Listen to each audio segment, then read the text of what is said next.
Nell, the Collier's Daughter, a tragical monologue by Billy Bennett.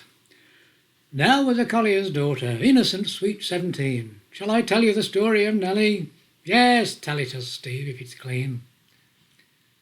Nell was a collier's daughter, with a coal-black daddy so fine. At the close of the day to the theatre he'd stray, to forget the dark toil of the mine.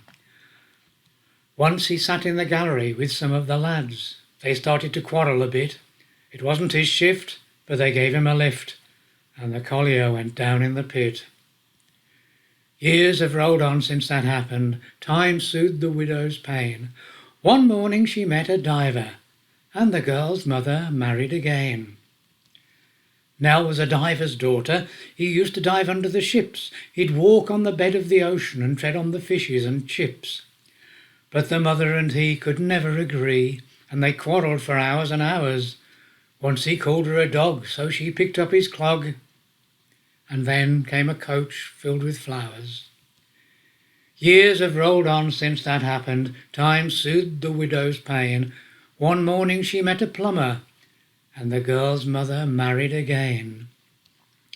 Nell was a plumber's daughter. Aye, Nell was a plumber's lass. She ran like mad to fetch her dad when she smelt an escape of gas. Dad went upstairs with a lighted match, singing Granny's song at twilight. We heard a crack, and Dad came back through the next-door neighbour's skylight. Years have rolled on since that happened. Time soothed the widow's pain. One morning she met an engineer, and the girl's mother married again. Nell was an engineer's daughter.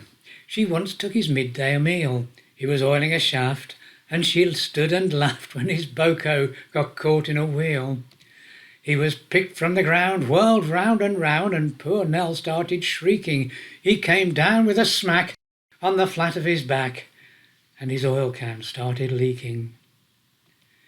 Years have rolled on. No, I've said that once. Then Nell fell in love with a sailor and married a jolly Jack Tar. He had eyes of blue. He was 62, but you know what sailors are. He'd a son called John who was 21, and it's very strange to say he fell in love with Nell's mother and married her straight away. Now Nell is her mother's new mother. Her father becomes her own son. Her mother's first child is her father-in-law, and her daughter's the son of a gun. Her mother's first cousin looks after Nell's child, for they found on the day of its birth that its uncle's stepsister's its grandmother's aunt. And I'm the biggest liar on earth.